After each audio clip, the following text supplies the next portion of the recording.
struck him funny, and he had a great laugh. He had a beautiful tenor voice. He could sing lovely songs, and he was quiet, and but he was always interested in them. And when you saw him the next time, he would ask you, how did your father went down? How did your sister? He always remembered and talked to people about what his patients had to do. And all of his writing was that way. His book, Love, Something of Love, was all about little people doing great things. And he captured that whole those decades in Buffalo, which are gone now. Buffalo is all different. And he captured those decades, the 1960s, 1970s, a couple of years in the 1950s, and a couple of years in the 1980s. And he wrote so well. You want to see that book sometime? Is life much different now without him on Earth? No, because for me, he's still on the Earth. We talk to him all the time, tell him what great things he did, how well he took care of me financially, and I report to him this, that, and everything. No. He never answered me when he was live, so it's the same. No, he wasn't. I used to joke about that. I was the talkative one, and he was the one who didn't. Although, if you asked him about baseball, he would go on for quite a long time. He was not a fan of any baseball team. He was eclectic. He liked them all. He would take a player, and he'd follow that player throughout his career. And he hovered over the baseball box scores in the New York Times endlessly. Can I see the picture of him? Yeah, there's two. Well, this picture and this one. Yes.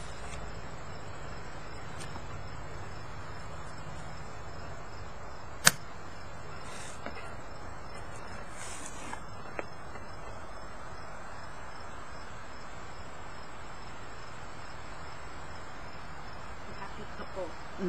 He smiled most of his life. Although he could be very serious, and he could cry too. And I remember we were at a stop sign or a stoplight one day, and I was driving, and he was in the front seat, the passenger seat, and he was crying. And I wanted to know what he was crying at, and he pointed to this man who was crossing in front of the car at the light. He had the light, and this man was crippled, and it just made him cry. He was extremely compassionate. He always dressed up. Always dressed up. He always believed in making America beautiful. He was always dressed up.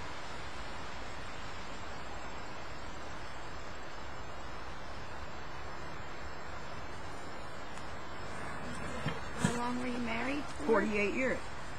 How long? 48.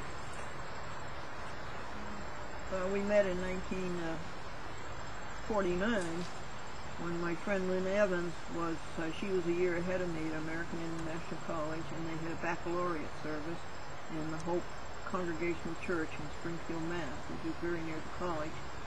And he had been sent by his newspaper, the Springfield, Massachusetts Union, to cover his baccalaureate service. And that was the sort of thing that he did supremely.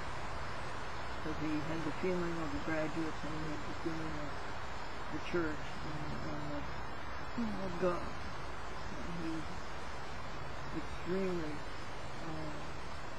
articulate, and his vocabulary was superb, and he was a spelling champion.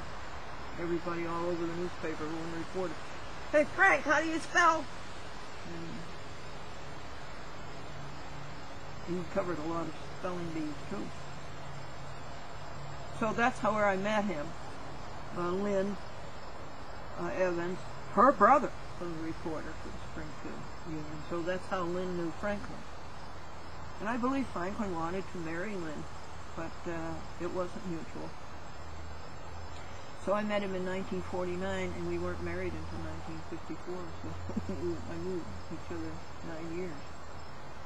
And my mother sort of kept when Lynn and I went to California, to the University of California at Berkeley, in 1950, Franklin would continue to come and have tea with my mother practically every Tuesday morning before he went into work. It was an evening newspaper, so he worked in the afternoon and the night. Because she really kept things going. And then you got married in what year? Christmas Day, 1954, in Wellesley Hills, Massachusetts, at the First Congregational Church. Franklin chose that because the pastor there was Dr. John Elmo Wallace. He had been the pastor at the First Congregational Church, Fort Square, in Springfield, Massachusetts. And when the church reporter was on vacation, Franklin did the church reporting. He covered the churches, and he grew to like Dr. John Elmo Wallace very much. And so when the arrangements were to be made, Franklin wanted the service with Dr. John Elmo Wallace. And so that took us to Wellesley Hills, Massachusetts, which is a very, very high-income, very rich place. It's where the famous financial school, what is it called? And he called up to make the arrangements, and Lucy, Dr. Wallace's wife, said, well, Jack isn't here right now. Is it anything important? And Franklin said, no. Poor Franklin, he never lived that down. His whole life he heard that over and over again. From who? Well, from Lucy, and from all the people that I told her. So how did you two decide to get married? Did he propose to you, or did you have a traditional engagement or a non-traditional? No, we had no engagement at all. I was in Pittsfield, Massachusetts. It was my first television show. We were doing a picture party. It was on the local channel 74. This is broadcast. 20 years before cable was even product. And he would take me up on Monday morning. My mother and Franklin and I would go up on Monday morning.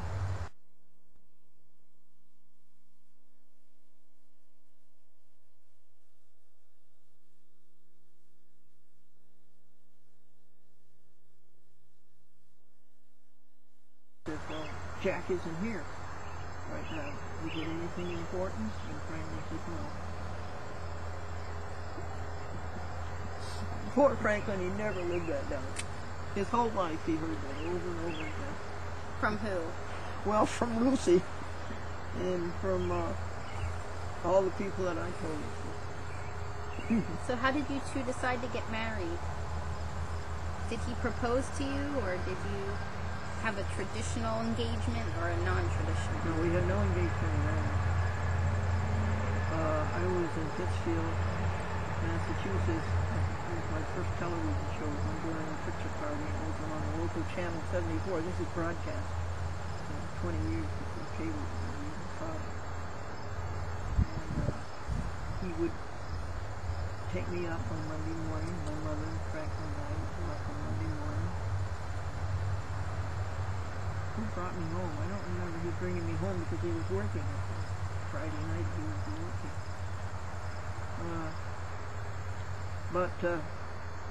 And going, of course, from Springfield, Mass. to Pittsfield into the Berkshires in the wintertime was sheer steam.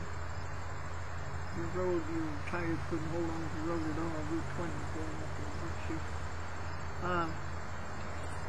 And that's all gone now because they built the Berkshire Store and then the store. But anyway, and I would give him my money, my paycheck to put in the bank in Springfield because I was in Pittsfield. And first time I saw the bank book, I saw not only did my money go in, but $20 extra each time. Very generous man. And, you know, we were just friends then. We just wanted to do it. And never said anything. And you asked if there was an engagement. No. Was there anything talking over it? I don't know. What happened? I don't know how it happened. And then my next television show was in Manchester, New Hampshire, which is about, I would say 110 miles from Springfield. And that was a daily show, Monday through Friday, 45 minutes a day, and it was the SS Glendora, where I told the kids, and it was a ship that I first showed them sailors come.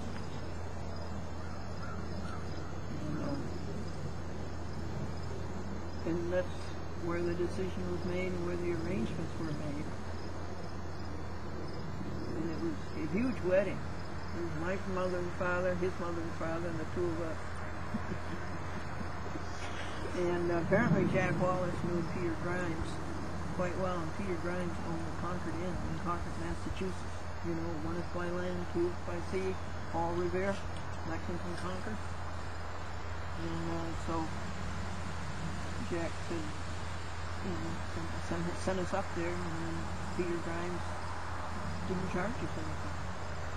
My mother and father went on to Maine to visit their families, and Franklin and I drove his mother and father to Terryville, Connecticut. That was on Christmas, and you don't know how cold that was. Oh, New England cold. Ooh.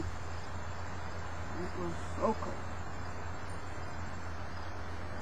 And so that's what started the 48 years. A great story. Oh, it was a great relationship. And no matter how often, you heard those jokes over and over again. And no matter how often he heard them, he would get ready to laugh because he would anticipate the person to whom the joke, he would anticipate their laughter and he wanted to laugh with them. No matter how many times he heard this joke. He had some pretty good ones too. For instance, at Boston University, when he was graduating from Boston University, the president of BU said to the audience, he says, please remain seated while the dignitaries on the stage pass out.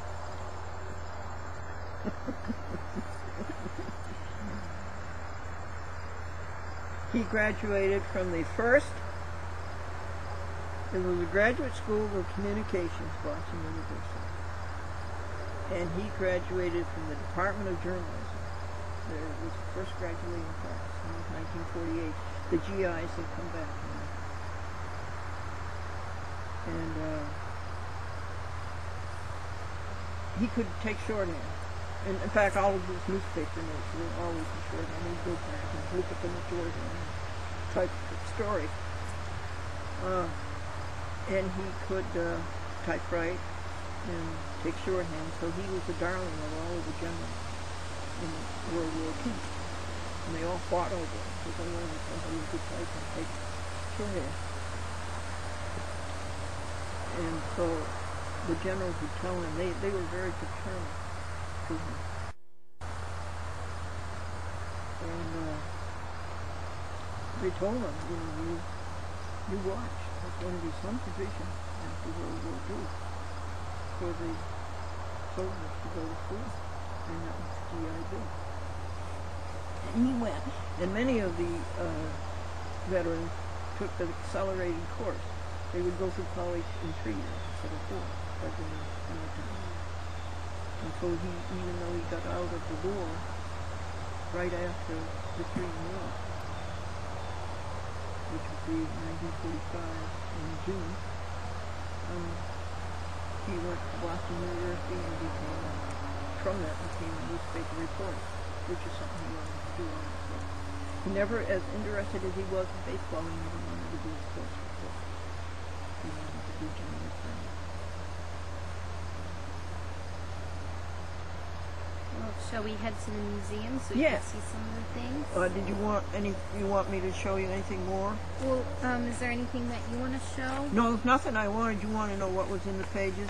Yeah. I'll go through it quickly. That's the Chase Bank, the arrangement with the Chase Bank. This is property held by either of us in a fiduciary capacity. let me just show you that. That's Franklyn's signature and Glendora's signature, and they're all notarized. That's the notary signature there. I wrote this trust.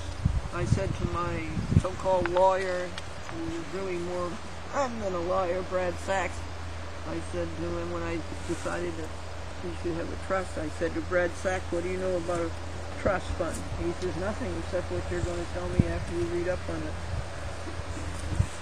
So I wrote it, and it is all properly written, and these are all the things that you have to do in a trust fund. I hope you do it, folks. If you do it, it will be accurate. The lawyers make so many mistakes. And if you do it, you will have the feeling for it. This one, last week when we wanted to transfer the ownership of Franklyn's 1993 Lincoln, we had his and hers Lincolns. Mine's a 1980 Lincoln, his is a 1993. We right away went to the trust and we found the title to the 1993 car. There it is. And we were able to transfer the ownership, and I want to commend Holly Tanner, who is the county clerk of the County of Columbia, State of New York, and also the commissioner of motor vehicles for that county. She went and made out all the papers. 3 difficult, look at all of them, folks. She went and she made out all those papers for us. And so we got the registration, we got the 10-day delay that you can have on getting it inspected.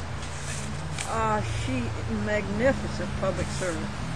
Young, pretty, personable. Okay, what else is here?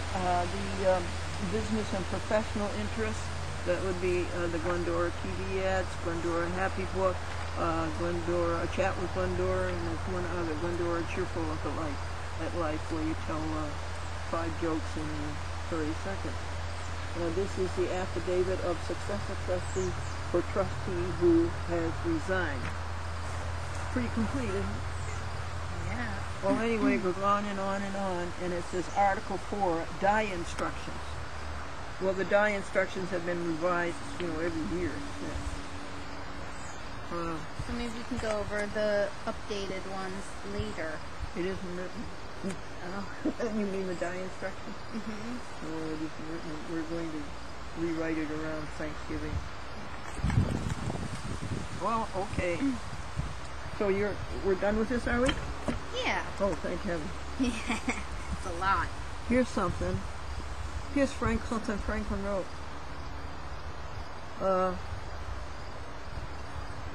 Oh yes, look at this. He made it very clear. Hospitals are not for me.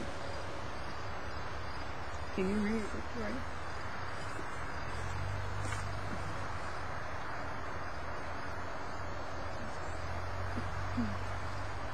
He says that he wants to die home. Can you read it? Okay, I'll try. Hospitals are not for me. I choose not to go to the hospital if I am sick. Credit medical with its accomplishments,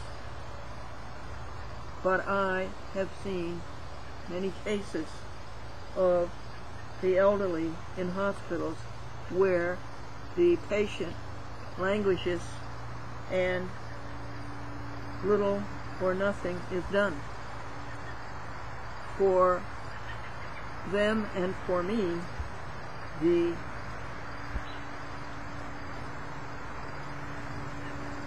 What's that word, Victoria? Cherished. Thank you. See how well we heard? The cherished surroundings of home is the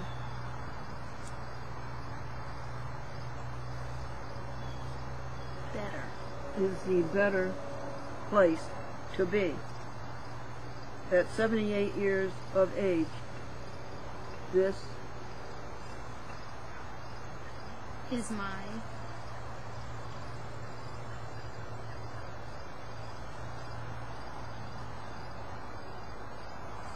what's that word, you know? Like declaration. Oh, good. Good for you, Franklin. Franklin Buell. Franklin Buell. You know, he spells it with his Y. His mother was very particular about that, because her father was Franklin Buell. And where is it? White Plains, New York. And I did the same. And I want you all to know that, okay? I want to die at home if I can. There's mine. Can you read me yours? Oh, sure. I can't even read. If I get sick, I do not want to go to the hospital and be tortured to death like Merrill Folsom. I want to stay home, even if it means I die. Even if it means I die. I want to die at home. Yeah, I want to stay home even if it means I die. Who's Merrill Folsom? Well, Merrill Folsom, he's interesting. He and his wife, he's a Folsom, and I'm a Folsom. And that's how we knew each other. And he was a correspondent for the New York Times. He was a Westchester correspondent. He was head of the Westchester Bureau of the New York Times. And he and Eleanor celebrated their 75th wedding anniversary. 75th year. And they would tell you about getting married, and they got married in people back then, they didn't say 1905, they said 1905. Not 5. And it was terrible. They wouldn't even give him a drink of water. They gave him this slimy stuff. He wanted a drink of water. And how that man suffered. Of course, he died in the White Plains Hospital. Why don't we go get the, would you go into that top drawer? With that little chest and bring out Franklin's book? Mm-hmm. And then would you bring out that jolly picture of him on the wall? Or this top drawer? Yep. And look, you see something of love?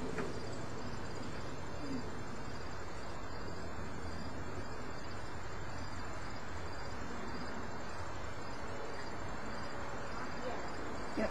Top drawer, honey? This is the right one? No, honey, the little chair. Oh, this one. Oh.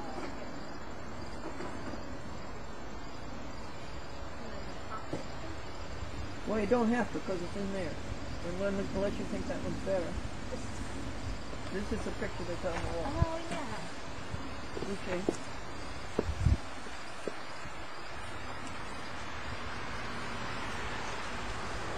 Something of love. And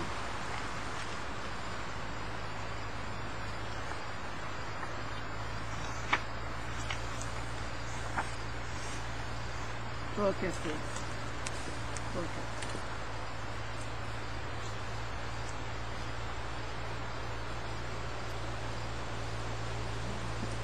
What does it say? Who encourages and what? And appreciates. Well, I did a lot of encouragement, I can tell you that.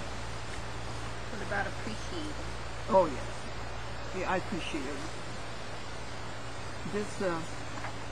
All of these poems and all of these articles, poems and prose, were published in the Buffalo Evening News, which was a big newspaper. It dominated western New York. And he started writing these poems one morning in Buffalo in January. Ground covered with feet and feet of snow. It began to thunder. And being familiar, and I had never experienced thunder in most time. And I said, Franklin, I think you should write a poem about that. And that's when he wrote a poem called My Son. Okay, so you see... Where's that poem? It's in here. Could you read it? Can you find it? Oh, sure. You could read it better. You see, this is an article he wrote about it's good to keep craftsmanship alive. It's about a ordinary nondescript person who had a hobby and did great things with his hands. And he brought it alive. And Joe Cronin in Long Island now, in Lindenhurst, Long Island, he reads this book and talks to me about it by the hour over the telephone, how Franklin caught the spirit of buffalo in the 60s. It's gone. It's all gone, but here it lives. Lilacs, and then he alternates it with one of his prose stories. Probably,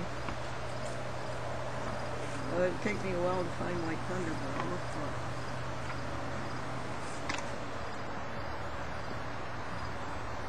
Rainbows, largesse, Jack awaits. Jack always has helped people, isn't it cute? Jack always has helped people. That's the kind of thing he wrote about. I read one of these once a month, one of the poems.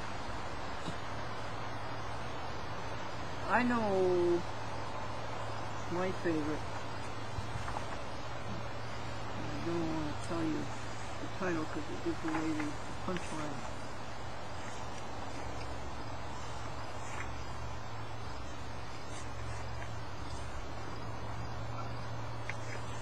I wonder if there's an index.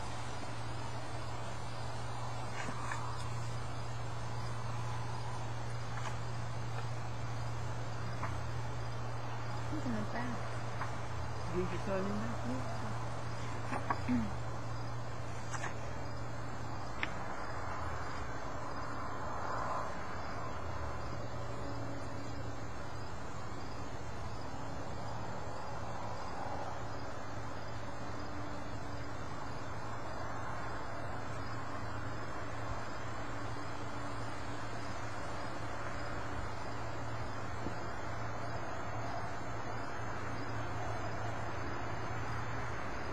He wrote the best Christmas stories.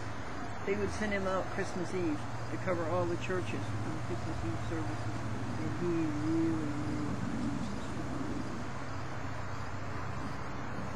I see he's got one in here on Christmas Eve 1964. Oh, wait, this one. Anyway, you see White Thunder anywhere? Is that your favorite one? No, my favorite one is Visitor. What they mix the poem? Oh, there it is. What, Visitor? Yeah. Oh, good.